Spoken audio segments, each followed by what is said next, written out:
right, hello and welcome to another episode of MMT TV. And I'm really excited for this episode because today's episode is actually probably the last one in the real estate entrepreneurship space. And today we have the best guest for it, which is Don Campbell. He's responsible for creating over $4 billion of value within his real estate investment network. And he's the author of many best-selling books. And today, what we're really doing in this episode is we're pulling back the curtain to show you what a lifestyle designed by ongoing cash flow looks like. And Don has created his own perfect lifestyle. So if you are interested in lifestyle design, that doesn't just mean interested in real estate. You could be in the internet marketing space. You could just be an entrepreneur of a general entrepreneur, start doing different startups, or you could be a real estate entrepreneur. This one applies to you because we're pulling back the curtain, we're getting inside the head of Don, and what has it really taken for him to go from zero in 1992 to over $4 billion of value in 2014. So this is a great episode. You're gonna learn a lot of really valuable things here. So here it is, please enjoy. All right, hello and welcome to MMT TV. Today I'm here with Don Campbell, and Don is an amazing person. He's a real estate investor, he's a philanthropist, bestseller of all those books you see behind him. He's a best-selling author of all of those books. Well, I don't know if they're all bestsellers. Are they? Every one of them hit the bestseller, yeah. Thank you. Everyone is a bestseller, and he also is the founder of Real Estate Investment Network, and that's a Canadian real estate education and research firm where you provide value and education to investors. But now, in your group, the people that you've taught and the book sales, it's valued at more than $4.16 billion now. And how does that feel? Outrageous. It truly is outrageous. You know, when we first started Outrain 22 years ago, all we wanted to do was kind of start busting some myths and working clearly through what's really driving a real estate market. How do you invest? Throughout that period of time, especially at the beginning, you're monkeying around and bouncing away, and then suddenly you crack the code on how the real estate market works, how to forecast it, how to take advantage of it, and those types of things. And then, I can still remember the party. We actually had a rain party when we hit the $1 billion mark. It was crazy. And now, just past the 4 point, I think it's actually now, I think it's 4.2 as of this weekend. So it's nuts. It's wonderful to see. I got another email from a guy today who's in Japan, traveling the world because he went through the stuff. Another one last week from a guy who says, sorry, I missed the rain meeting, but I'm on my sailboat down in the Caribbean because I don't like snow anymore, blah, blah, blah. And I'm going, it all started from an idea around a kitchen table. That's pretty neat. Yeah. Did you ever have plans of having your work affect this many people? Was this it just blew up? Did I have the plans for this many people, like tens of thousands now? No. I like to dream big, and my whole goal is to have a positive impact on the world somehow, some way. And I have found something that I'm really passionate about at the same time as having a positive impact. So has it been fun? Yeah. Has it been stressful? Absolutely. But at the end of the day, let's be realistic. This kind of impact where the cities are changing because of our research, that policy and government policy and laws are changing because of our research, developers going out and developing mini villages because of our research. No, that wasn't where we started at the very beginning. So I want to go into some of your personal development and your development over time, because obviously... Oh no, there's no peeling back the curtain. No way. there's you started in 1992. That's when Rain started. Yeah. 92. Okay, so it's been quite a few years since then. And so what were some of the things that you had to go through in order to get to where you are today? When did you hit the $1 billion mark? Let's start there. Oh, I don't remember the exact date, but it was 10 years ago. When we crossed over, and but the exact date I don't remember. But what did we have to go through? Oh man, I'll tell you. When you are starting to bust myths, things that people believe, you become a target. And I'm a bit of a softie at heart. And at the beginning, some of that criticism and some of those quote attacks were they're painful. Let's be realistic. We're all human beings. I see people making fun of Jim Flaherty right now, and it saddens me because his medical condition is not good, and they keep hammering him about all his policy, and they forget all of the important things and the sacrifices people have made along the way. Same with us. You're going along and you're growing, you're finding your algorithms, you're finding your systems, and 90% of the time they're bang on. The 10% of the time when they miss a little bit, people just pile on. And at the beginning, I used to take that personally, but now I figured out that it's actually their problem, not my problem, because I know the impact that we're having. Yeah, because you're doing good work. Now, yeah, with integrity and with a goal of not selling real estate. Our goal is quite clearly just to here's the data and here's how you put it together. If you want to do it, awesome. If you don't, that's cool too. So that's kind of nice. Mm-hmm. But okay, so you've been doing rain for what is that now? 22 years. So yeah. 22 years, and you don't have to do it anymore, and you continue to do it. Why is that? Because it's something that Shaun, you and I have talked about. I think in the last time we did this, and it's a life mission to have a positive impact. That's what Connie's and my life mission has always been, and that started RAIN. But now seeing the positive impact that we're able to have in the UK and Australia and US and Canada, and the ripple effect of that.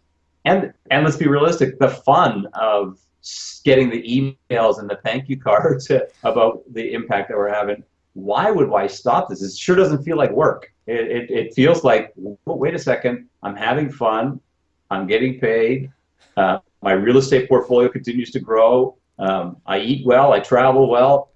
Sounds good to me. What am I going to do? Stop and sit on my tractor? I don't think so. I like that. Have fun, get paid. Yeah, absolutely. And you've done a lot of traveling yourself. You just mentioned you travel in style. You've done some really cool things. What has real estate really allowed you to do, or the lifestyle that you live? Well, for me, obviously, real estate is a major part of it. We've owned hundreds and hundreds of units, Connie and I, throughout the years, and we keep the good ones, dump off the ones that aren't that great, because you always buy underperforming property sometimes. And what it's allowed us to do is have a net worth that's grown very, very well, and have passive cash flow that takes care of more than the basics. And once you do that, and then you find other things that you're passionate about, boy, oh boy, it allows you to do this, take a breath, and I get caught up in the drama of the world and the drama of stress. But then I just close the door for a second. I go, okay, perspective, world's okay. Open the door, and then being able to deal with it. Shaun, one of the things that I always, a philosophy that I've had, and that's the extra golf ball. And I've had this since I was a really crappy golfer at the beginning. And that is when I'm going up to the tee, the chances are that I may make a mistake and crack it off into the bush. So I always carried an extra golf ball in my front pocket, and what that became is a bit of a security blanket, in order so that I could play full out from the tee, knowing farewell that I don't have to do the walk of shame back to the bag to get another ball if I hit it. But by playing full out, the majority of the time I hit it right down the fairway, and kept that ball in my pocket. Same thing with real estate. Once you get a decent portfolio that's managed and cash flowing well, that's your extra golf ball that allows you to go and chase some other rabbits if you feel so inclined. Like if you want to go and build orphanages in Guatemala, you don't have to phone your boss, say, hey, I'm going to take 3 months off. And of course, what their response is going to be is no.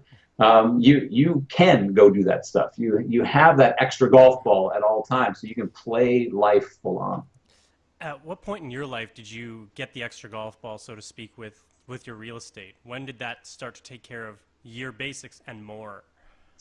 Well, You know what? It's been in phases. So, what we've done is in '92, it didn't exist. In 2000, it existed, and then it really started to ramp up from there.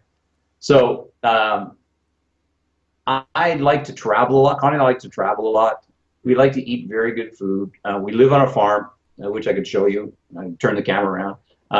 And we have a wonderful organic lifestyle that the cash flow back then paid for. And now that it's progressed, because we bought based on the economic fundamentals, everything that we teach, I only can teach what I do. I can't make stuff up because that's just not within my heart. But as that cash flow has grown, so has our lifestyle. So, buying in the right place has allowed the lifestyle to progress from 1998 to 2014. Here we are today, and allowed us to travel more, hire more staff, those types of things. It's been a wonderful journey. And you're working from home here, but this is your office, and I'd like people to get a look at the office and a look at the farm right away. But do the people that you work with in Rain, do they come to your house? Do you work from the house and they're remote? How does that work? The Rain office is in and of itself with 18, 20 staff. And I have found that they perform better when I'm not there, and I perform better when I'm not there. So what we will do is I'll write and work and design and research here most of the time. Then we'll have regular meetings back at the office in the boardroom to overview what's going on with everybody, where each person can help, all with that underlying tone of, how do we have a more positive impact? Instead of focusing just solely on the profitability of a business, I have found that the impact attracts the capital at the end of the day. That's been my philosophy since way before '92, probably since 1987. And you keep having a positive impact, the capital won't be the problem. Your job is to manage that capital and manage the impact. So that's generally our discussions at the boardroom is this going to be a positive for the members or a negative to the members? And if it's a positive, then we'll go and we'll analyze whether it makes complete sense from a business point of view. If it's a negative for the members and it's just making our life easier, it's taken off the table. It's not about us, it's about external. So it's 100% value driven. So I want to add value. Has to be. And there's always the people, there's 5% whenever you change anything who are completely up in arms because they have enough change in their life and suddenly you're changing the secret sauce on your hamburger. The 95% of the people will go, it's fine. 5% will completely go ballistic and start protesting your sauce change, which is bizarre for me, but I saw that on the internet today. So yeah, you got to progress and you have to change and you have to move with the times. And I think we finally stopped providing a few of the Rain members cassette tapes last year. I'm not kidding you. And Shaun, looking at your photo and your name and your age, cassette tapes were these little things that had. I'm being sarcastic. I remember them. I didn't really use them very much. I remember my dad showing me one, right? Yeah. Well, I remember what we had to do was we had CD players and we had this little tape deck that you would plug into the car so you could put your audio jack into the CD player so you could play your CDs. I remember that. You got it. My 2001 GMC Sierra truck for the farm only has AM/FM cassette in it. Bizarre. It's bizarre. But there you go. Get to still listen to my mixtapes from the 80s. You still have them. Oh, they're still in the truck. Yeah. So, yeah. Well, you were just saying that you believe that you need to have the things that you love around you, and that's why I wanted to show people The Office. So you have your 80s cassette tapes from the 80s, but your mixtapes from the 80s. But show people your office. Why is this important to you? This space. Well, it's not quite finished yet, but I can do a little bit of a preview for you. Okay. Hang on. Excuse my nose coming towards the camera. But over in the corner, my congas are there. The drum kit shows up tomorrow. That way, of course, is the you can't quite see behind the jacket, but that's my vinyl. That's my record player and my Polk audio speakers. And this is pretty well the most important bit. See that little green thing on the floor? The little That's where green. my dog hangs out with me all day, which is kind of cool. She's not in here today because we're recording. And some sports memorabilia, signed stuff, Paul Coffey, Dave Beckham, the Heat champions, all that kind of stuff. And that's another important piece there in the back, and that's John Lennon with microphone, and John Lennon is the portrait is made out of his lyrics. Somebody's written his lyrics small enough to make a portrait out of him, and I'm a big fan of John. Mm-hmm. So that's it, and then of course it goes out that way, out into the farm and all that stuff, which I don't have the windows open at the moment. But yeah, it's sports is important. Music is incredibly. I think music is the essence of life, and so I get to record here. I get to hang out. Connie's a singer. We got the piano. We got it's fun. Yeah, so you've created a fun space. But another philosophy on fun that you have is you're celebrating every little win along the way, and I think that's important for people. Mm-hmm. So when did you start doing that, and why? Wow, a long time ago, because I knew it was a bit of a journey, and life is a bit of a journey, and I saw a lot of people. I know some people who will be able to tell you on their app, on their phone, the day they're able to retire. And I'm going, so it's like a countdown, negative countdown of life. Like suddenly they're going to be able to retire and life's going to start. Well, you're 60 of your 90 years are gone by that point, roughly. So let's be realistic. You've got to not wait until the end. Like when you get a portfolio that's big enough to live off of, or you have a goal that's a big giant goal, and most people wait until they achieve that goal. I like to reward myself along the way for the little milestones that get me closer and closer. Every time I put an offer in on a piece of property, we go out for dinner, whether it's accepted or not. It's kind of a reward for the action that makes a difference in real estate. We have a big acre event, and then we will see how of course we review what we've done, and then we'll celebrate. Man, congratulations to everybody on the team. Here's what we've done, and it's worth the work. Let's go do it again. So all the little incremental steps need to be celebrated in life, for sure. And do those give you more energy to keep taking the actions then? Sure, because if you're waiting, let's be realistic. You're not going to see cash flow, real life cash flow, really, until about year 3 of investing in real estate. Well, if you're waiting until year 3 to pat yourself on the back, and the world and the newspapers and your buddies, everybody's questioning what you're doing, it's pretty easy to give up on yourself. And I'm telling you, you can't give up on yourself. And the only person who controls how you respond to life and what your choices are you. And if you don't make a choice will be made for you by society or your friends or your parents. And generally, their choice is not going to be the choice that you're going to want. Yeah, So is that one of the big pieces of advice you give to somebody starting out, that they need to celebrate every win? Oh, not even just every win, but every action step that is different than other people. So, one of the big deals is designing your personal beliefs, is how I call it. What's your life goal? Why are you doing what it is? Whether you're in real estate or in business or something, what is it? Why are you doing this? It's not to get rich, because rich doesn't mean anything. It's a horrible, horrible word. What it does is that the wealth that you're creating, what is that going to do for your life that's going to change it? And get really clear on that. And once you get that settled, it doesn't stay the same every year, by the way. We all progress in life and have different goals and different life values.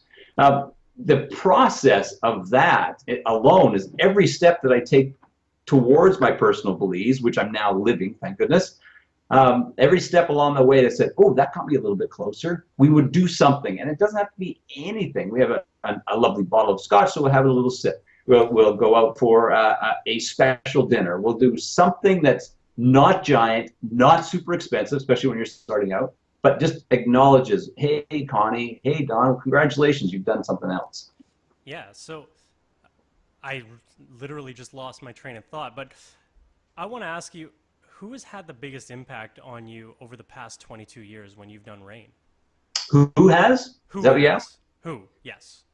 I would say, and this is a bizarre answer to this question because I have been asked it a couple of times. I would say everybody. You know, my parents set the foundation for life, and treat people well, help people, take care of your health, blah blah blah. And then throughout that period of time, I have set a life choice, life philosophy, and from that, everybody I meet, Shaun to Connie to Patrick Francie in the Rain office, I learn something from everybody. I'm a bit of an observer of life and an analyzer of life. And I go, wow, that's really unique how Shaun comes across, blah, blah, blah. I've just learned something. He's had an impact on me. I'll tell you, baristas at Starbucks, people in drive-thrus, at restaurants, at the bank, you can always gain positive knowledge from watching how people interact and how you respond to how they're interacting with you. So those are the biggest pieces of impact. There's hundreds of names that I could say, hey, you know what, that guy there, Jesse James, that's his real name, by the way, really helped me become who I am as a speaker and had a massive impact on me. But all the other little impacts up to that from all these different other people probably is the same amount as what Jesse did in his compacted time. So I would have to say everybody. A weird answer, but I do encourage everybody just to be aware how you're responding to people at a bank, how you're responding to the world, and why you're responding positively and negatively, and then learn from that and adopt the positive. Okay. I got my question back, and that was, it was following what your advice would be. Is this the biggest piece of advice? What is the biggest piece of advice that you would have to somebody starting out in a business, in real estate investment? What is that? Well, I think there's a couple. Number one is, we talked about a little bit earlier, is whatever your business is, please try to be the best at it. Do everything you can not to be mediocre. Be okay to be a bit different in your business, because from that leads me to the other important thing, and that's cash flow. Please, I'll tell you, I see too many people swinging for the fence. I'm going to make the best app in the world, and then I'm going to do this. I'm going to sell it to Google for $100 million, and that's it. I'm done. And those types of dreams are great to have. However, you also have to eat, and you also have to find a way to, keep your family fed and under a roof. So find ways in which to create cash flow. That's in real estate, that's in business, that's in life. If you're not happy with your job and what it's paying, doesn't mean leave your job, because that's another really, really important subject. Doesn't mean leave your job, but find other ways, without working harder, working smarter, to increase your income or increase your happiness. And surround yourself with people who are going to support you. One of the guys, I can go back to this, one of the guys that had a big impact on me, Jesse James, was Dan Sullivan. Dan Sullivan of The Strategic Coach. And it was back when he was just starting out, and I was one of his proteges, I guess, or his coachees. And I sat there and I listened, and one class he said to everybody, the most important thing in your life and in your business is to protect your confidence. And I wrote it down. I went, yeah, whatever. Okay, when are you going to tell me how to make a bunch of money, right? That's kind of how all of us are when we're starting out. Mm-hmm. And that resonated and sat there and cooked for years and years. And about 12 years ago, it really came together. It's the importance of protecting your confidence is tantamount, whether it's in a relationship, like a personal relationship, whether it's in a business. If the business leader starts to lose their confidence, everyone can smell it. The staff can smell it, the suppliers can smell it, the accountants can smell it, and then they're all kind of backing off a little bit. They won't play full on for you. In your real estate game, it's the exact same thing. There's ups and downs in real estate, just like there are in business. And if you're not finding ways to come up with solutions and surrounding yourself with people who are building your confidence, or at least supporting you, I'm not talking ego, I'm talking confidence, supporting your direction, then guess what? You give up and you end up being average and mediocre, which I don't think, Shaun, anybody on this call has a goal of, man, if I could just be mediocre, I'd be awesome. I don't just think anybody fit in with everyone. Yeah, you know what? Perfect. Yeah, I'm just going to paint myself gray. That's what I'm going to do, and I'll just kind of, no one will ever notice me at the bank. No one will ever notice me. I don't think that's a goal. I think that's very achievable opportunity, but it's not a goal. So many people say, I'm willing to do whatever it takes. And then you ask them 2 or 3 questions, and it's like, oh, well, accept that and accept this. I'll tell you, I don't think I've told you this before, but in grade 9, I ran out of the room a quarter of the way through my speech to the class. I was terrified about what other people say and think. Well, it's grade 9, so who isn't? But also public speaking. Well, if either of those didn't get controlled in my life, do you think I'd be doing this? Do you think that I would become the best-selling Canadian real estate author in history? Would I been able to raise 1.1 for Habitat for Humanity? Would I be able to have the impact of $4.2 billion of net worth in RAIN membership? No, but both of those things came from learning how to protect my confidence. And I think that any entrepreneur needs to do that. You can Google that, Protect My Confidence with Dan Sullivan. He's got a great blog on that too. Okay, I was going to ask you about it, but we'll just put a link to that and sure. use that as a resource, because I'll send you that. Because there's another thing that we can follow up with here, and that's it's actually 2 pieces here in this. You've talked about cash flow, you've talked about protecting your confidence. Let's talk about the market. Knowing your market. Another thing that I learned very early on in business is the smaller your niche, the bigger your market. And it sounds exactly opposite, but truth is, the more specific you are on your market, the smaller that niche. Like, I'm only going to talk to nurses who work on the night shift because they have a product or a service or a support tool that works for nurses on night shift. Instead of, I'm going to sell something to the healthcare professionals, let's have at it. The more specific you are with your niche, the more you will sell, and the more people will find you. That was before the internet. Now with the internet, that's even more important. You can see over my shoulder there. You can see the words in almost all the titles are Canadian. Well, my books sell and work in Australia, US, UK, Canada, any of the G7 type of countries. The strategies and the analysis works, but they would not have sold anywhere near as much if I didn't put the word Canadian on the title. So what I've done is I've taken the world and I shrunk it down to Canada, and therefore by doing so, it became more attractive to a smaller niche of people who said, oh, a clan, I'm part of that clan, I will take that book. It's the same thing with any of your businesses. So why does it work like that? That's a paradox, but is it because there's a smaller group of people who really resonate with it, who are sharing it? How does that work? Well, I think that the generalization of the world that occurs, I'm going to sell the best of blank. I hear it all the time. You know what? And as a matter of fact, go on a bunch of people's websites, and they're the best at blah. And it's usually a big thing. We're the best consultants in the world. Fantastic. But if I am a guy who runs a real estate, because I'm going back to real estate, but a real estate portfolio, and I'm looking for a solution that's real estate clear, the consultants may have the answer, but if they're telling me that they're the best consultants in the world about nothing in particular, I'll just skip over, keep looking for somebody who is an expert in real estate.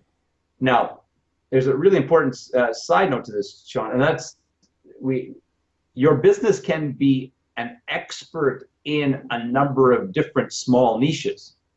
So, you may want to focus on just the financial industry in part of your communications. And over here, you're going to talk to just the medical industry because your technology, whatever your technology is, works in both areas.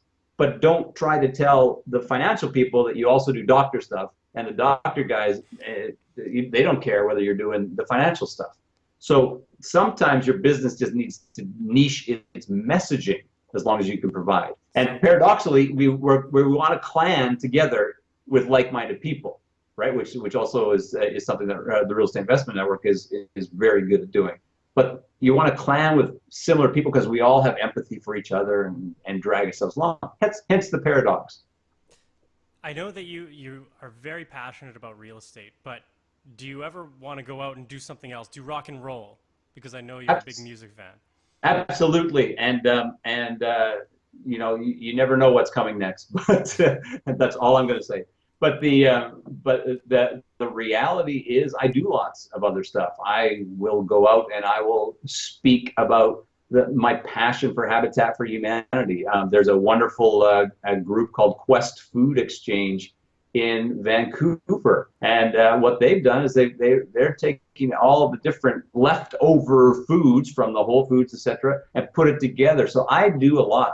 You know what? I'm an organic farmer, so I do many different things. Real estate is not my life, and it should never be anybody's life. It should just fund your life. Real estate is just an investment tool that works incredibly well if done right. Would you say that for any business or just specifically real estate? I think that any business, if they, you know, you want to do something that you love, because, you know, there's this baloney theory out there about balance. You know, you need more balance in your life. The only people who need more balance in their life are the people who are doing a job that they don't love. It isn't part of their life. Life is life, you know, and work's part of it, and fun's part of it, and travel's part of it, and sitting in front of a webcam is kind of part of it. If it doesn't intertwine, those are the people who buy all the I Need More Balance books. And there's lots and lots of them out there. But once you find a way to integrate your life, and you have a life partner who totally understands that your life is your life, and your job is a part of it, your investments are a part of it, your kids are a part of it, I'll tell you, once that all starts to come together, there's no requirement for balance. You get to go to sleep with a smile on your face, and you're not looking, oh my goodness, I can't believe it. I only spent 8 hours on this and 4 hours on that. So real estate funds a life. It takes some effort up front, and then it becomes integrated into part of it. You know, today for me is in essence a day off. And this to me is a being day. I have two types of days. It's a doing day and a being day. And the doing days are that, you know, heads down, writing, researching, you're right into it. And the being days are those days where you get to do what it is that you want to do or is part of your passion. We're coming close to the end. I have a few questions I want to ask that rapid fire. Well, I'm gonna ask one. Okay. And it's a follow-up. Do you have a bucket list? No. No. I do not have a bucket list.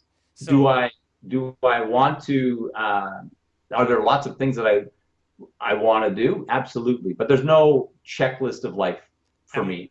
I want, if that's what you're asking. Yes. No, I.